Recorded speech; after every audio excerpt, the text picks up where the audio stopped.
Olá, família! Sejam todos bem-vindos ao estudo diário das Escrituras. Hoje eu tenho um pedido especial para vocês.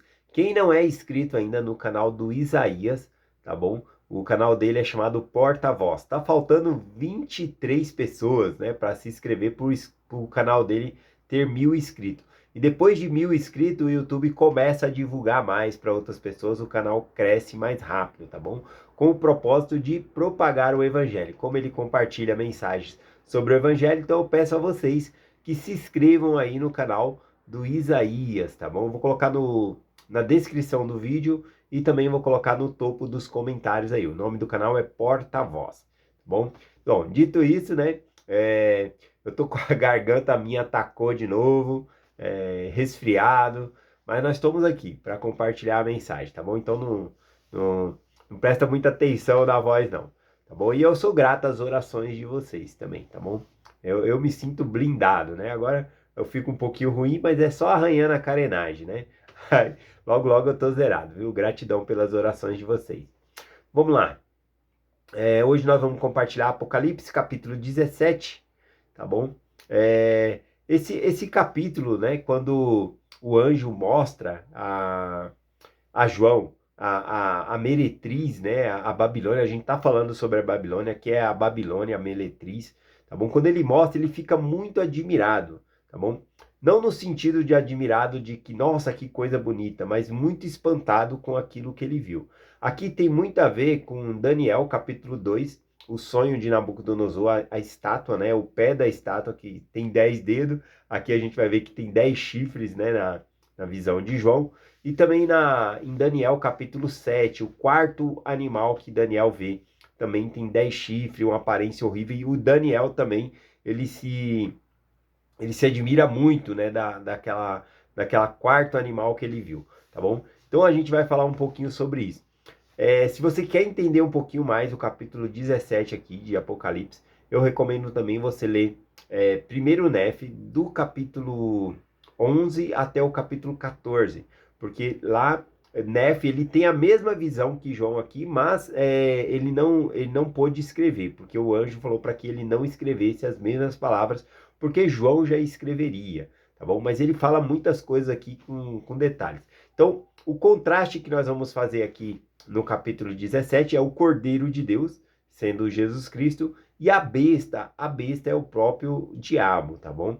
E aí nós temos a igreja de Deus, a igreja do Cordeiro, e também temos a igreja, ela é representada por uma mulher, uma virgem, tá bom?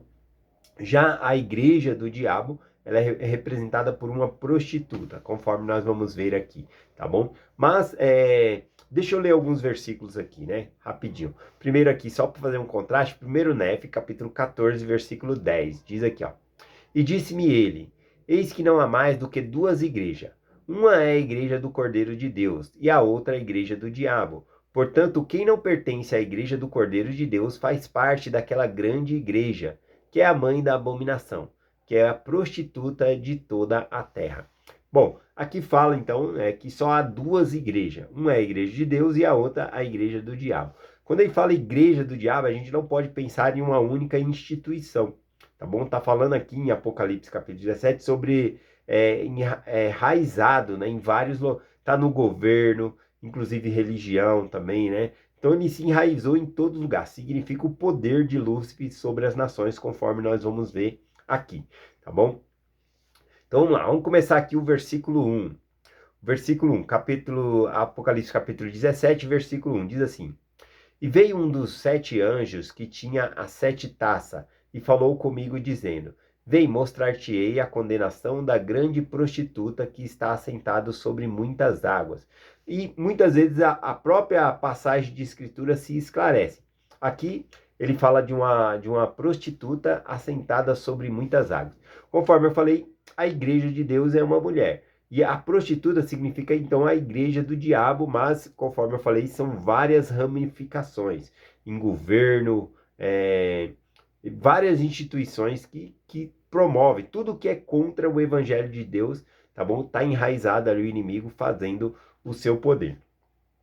Então aqui, quando fala, né, que ela estava assentada sobre muitas águas, né? Lá no versículo 15 responde, né, o que é essas muitas águas. No versículo 15 diz assim, ó, e disse-me, as águas que vistes, onde se assenta a prostituta, são povos, multidões, nações e línguas. Então, a representação da água significa os povos, as nações. Ou seja, a besta, essa prostituta, ela surge no meio do povo, tá bom? Ela surge no meio do povo. Versículo do 2 até o versículo 4 aqui, ele vai falando das abominações, tá bom? Dessa grande prostituta, tá bom? Que ela fez aqui. E que o desejo do coração dela é ouro, pérola, vestimentas custiosas. Então tem toda essa representação aqui, tá bom? Então essa besta significa então a besta é o diabo, mas o poder dele é de seduzir as nações, tá bom? Então ele está colocando aqui como as pessoas que só correm atrás do ouro, da prata, das vestimentas, né? Então tudo isso simboliza aqui a pessoa que busca somente as coisas deste mundo. E é desta maneira que o diabo seduz as pessoas. O versículo 5, falando sobre essa instituição, né? Instituição no sentido amplo, né, que eu estou falando, versículo 5 diz assim, ó, e na sua testa está escrito, mistério, a grande Babilônia, a mãe das meretrizes, abominação da terra. Essa palavra mistério aqui significa combinação secreta, a maneira que ela conseguiu a sua riqueza, por meio de combinação secreta, por meio de pecado, por meio de todas essas coisas aqui. Versículo 6 continua dizendo, e vi que a mulher que estava embriagada com o sangue dos santos e o sangue das testemunhas de Jesus. E vendo eu, maravilhei-me com grande admiração. Então aqui João ele se espantou ao ver que uma determinada instituição havia matado os santos, né, e se embriagaram com o sangue das testemunhas de Jesus Cristo. Então são os mártires cristãos que já houve, né? Depois da época de Jesus Cristo, muitos mártires. Né? Aqui vai falar um pouquinho sobre Roma, né? Como o poder de Roma em massacrar, né, as pessoas ali, os cristãos, querendo oprimir a igreja cristã, tá bom? Então tem esse significado aqui também.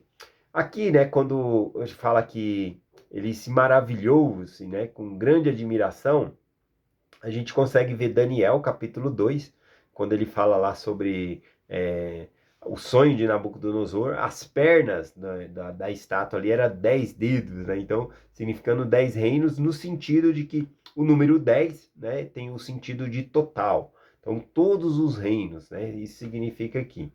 E também quando Daniel, lá no capítulo 7, vê o quarto animal que surge do mar. Novamente, a palavra mar aqui significa povos. Então, essa besta, né, ela sobe do meio do povo e constrói uma instituição de maneira que corrompe as pessoas.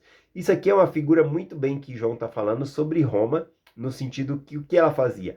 Contaminava as nações que ela tocava, né? Fazendo elas adorarem outros deuses, né, e oprimindo a elas e assim por diante, tá bom?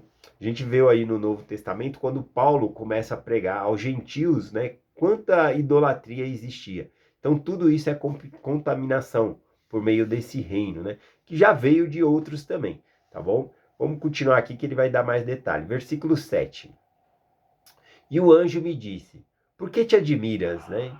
Eu te direi o mistério da mulher e da besta que traz, a qual tem 7 cabeças e 10 chifres. A besta que viste foi e já não é, e há de subir do abismo. Aqui a besta, né, é o próprio diabo. Aqui diz que a besta era e já não é. Aqui é um sentido de limitação de tempo.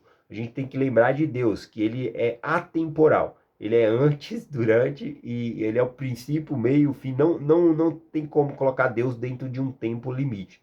E aqui está falando que Satanás, ele é limitado, ele tem um tempo, tá bom?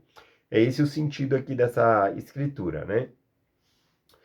E ir-se-á a perdição, e os que habitam na terra. E aqui diz aqui também, né, no versículo 8 ainda, cujos nomes não estão escritos nos livros da vida, desde a fundação do mundo. E se admirarão vendo a besta que era e não é e que será. Então, novamente, limitando aqui é o diabo, né? Falando que ele é temporal, né? Ele é limitado. Mas aqui, quando fala, olha, cujos nomes não estão escritos no livro da vida desde a fundação do mundo. Então, quem é que não tem o nome escrito no livro da vida? É aqueles que não guardaram seu primeiro estado no céu. Houve uma rebelião, todos os que apoiaram o diabo, né, e foram expulsos, esses não têm o seu nome escrito no livro da vida, tá bom? Então, é desses aqui que ele está falando, tá bom? Que também receberá o seu castigo, né, receberá o castigo ali. O versículo 9 diz assim: aqui está o sentido de que tem a sabedoria. As 7 cabeças são 7 montes sobre as quais a mulher está assentada. Então, a prostituta de toda a terra está assentada sobre 7 montanhas, ou 7 montes, como fala aqui. Isso mostra bem Roma, né, onde ela foi construída, em volta de 7 colinas ali, ou 7 montes, conforme mostra aqui. Conforme eu falei, isso é uma representação do mal, tá bom? Do poder que Roma influenciava outras nações e cometiam pecado também. Versículo 10 e 11. Não são também 7 reis, cujos 5 caíram, um existe e outro ainda não veio, e quando vier, convém que ele dure um pouco de tempo. E a besta que era, e já não é, e esta também é o 8º, e dos 7 vai-se a perdição. Aqui a gente vê que essa parte fala a parte numérica, né? Que a besta que era, e já não é, e que está também é o 8º, e é do 7. Essa parte que fala que é do 8º, o número 8 significa recomeço, tá bom? Então significa o recomeço. Então o reino do diabo ele cai e ele é levantado de novo. Todo império, né, que é levantado ali para oprimir, Deus ele derrubou, né? Sempre, em toda a história, né? A Torre de Babel, Roma, todos esses reinos caem, mas o diabo se levanta com o novo império. E agora, né, esse novo império ele é muito mais abrangente, tá bom? Muito mais abrangente e enraiza, né, dentro de política, reis e assim por diante, tá bom? Então é o reino mais perigoso que tem por conta que Daniel, ele viu ali o quarto animal, que seria esse, então, com aparência horrível, 10 chifres, né, uma coisa horrível ali, descritiva, coisa que nunca houve, né? Então a maneira que o reino do diabo está instituído, ele está por toda a parte. É isso que significa aqui. Vamos ver as interpretações aqui. Versículo 12 diz assim, ó, 12 e o 13. E os 10 chifres que viste são 10 reis, e ainda não receberam o reino, porém receberão poder como reis por 1 hora, e juntamente com a besta. Estes têm o mesmo intento, e entregarão o seu poder e autoridade à besta. Então aqui fala dos 10 reis, 10 chifres, significando as nações. As nações, elas entregam o seu poder à besta. Como que as nações entregam o seu poder à besta? Né? Ajudando as pessoas a só ter a visão sobre esse mundo. Só o consumismo, só buscar as coisas, carreira. Às vezes é uma coisa tão boa, mas se te desvia de Deus e faz você adorar outra coisa que não seja Deus, está te desviando do propósito, tá bom? Então tem que haver um equilíbrio aí. Então, quando fala de entregar autoridade à besta, significa que as pessoas entregam seu tempo atrás dessas coisas fúteis, né, que não levam a nada. Coisas fúteis, entregam seu talento, seu dinheiro, seu tempo, a sua vida para isso. Aqui é um contraste, né, com Jesus Cristo. Jesus Cristo, isso é o que a besta faz, mas Jesus Cristo, ele dá a vida, ele não oprime, né? Então, mais uma vez simbolizando Roma, o que fazia, né, com aqueles que eram dominados? Oprimia, obrigava a pagar imposto, vivia debaixo dos seus pés ali. Então é uma representação aqui do reino, né, do inimigo. Versículo 14 diz assim: e esses combaterão contra o Cordeiro, e o Cordeiro os vencerá, porque é o Senhor dos senhores e Rei dos reis. E os que estão com eles são chamados eleitos e fiéis. Então não importa o número, né, dos seguidores da besta. O Cordeiro de Deus, que é Cristo, ele vence essa batalha, né? Vou compartilhar aqui, ó. 1 Nef 14, 12. Diz assim, ó: e aconteceu que vi que a igreja do Cordeiro de Deus seu número era pequeno, por causa da iniquidade e abominação da prostituta que se assentava sobre muitas águas. Não obstante, vi que a igreja do Cordeiro, que era os santos de Deus, estavam também sobre toda a face da terra. E o seu domínio sobre toda a face da terra era pequeno, devido à iniquidade da grande prostituta que eu vira. Então ele vê que a grande prostituta tem o poder sobre todas as nações ali, mas que também a igreja de Cristo, a igreja do Cordeiro de Deus, está espalhada entre todas as nações, apesar de ser um número pequeno. Mas isso deve nos incomodar no sentido de que nós devemos trazer mais pessoas para Cristo, trazer para o Evangelho. Mas o número para vencer essa batalha é irrelevante, porque o Cordeiro que vai vencer essa batalha. É Cristo que vence essa batalha por nós, tá bom? Versículo 16 diz assim: E os 10 chifres que vistes na besta são os que odiarão a prostituta, e farão assoladar e nua, e comerão da sua carne, e queimarão com fogo. A gente vê um certo movimento de muitas nações contra o evangelho também, né? Mas aqui a gente está falando das próprias nações consumir a prostituta, que é o próprio reino do diabo, né? Então, aqui a gente vê que não é que o diabo ele está contra o diabo, é que a intenção dele é matar mesmo, é levantar nação contra nação e que elas se destruam. Ele está pouco se lixando ali para as pessoas, ele quer que as pessoas morram em pecados, tá bom? Então a gente vai ver nações contra nações. Aliás, as nações poderosas, o que elas fazem? Elas oprimem as nações menores. Né? A gente conhece isso aí pela história. Então, finalizando aqui, o versículo 17 e 18 diz assim: Porque Deus lhe pôs no seu coração que cumpra o seu intento, e que tenha o mesmo intento, e deem à besta o seu reino, até que se cumpra a palavra de Deus. E a mulher que viste é a grande cidade que reina sobre os reis da terra. Então, o desejo, né, das nações é o desejo da prostituta, que foi mencionado. Ouro, prata, coisas preciosas, vestes finas, tá bom? Então ele tem todo esse simbolismo ali. E é por essa maneira que ele seduz, né, as pessoas. Os outros reinos oprimia, a gente lembrando ali de Babilônia, ele levava cativo o povo do Senhor. Agora não é assim, né? A gente está vendo aqui que o reino do inimigo, ele se infiltra entre as pessoas e contamina a igreja, né? Contamina as pessoas para que elas não façam parte da igreja, tá bom? Então é esse o sentido aqui de Apocalipse capítulo 17, tá bom? Eu compartilho essa mensagem com vocês em nome de Jesus Cristo. Amém. Até amanhã.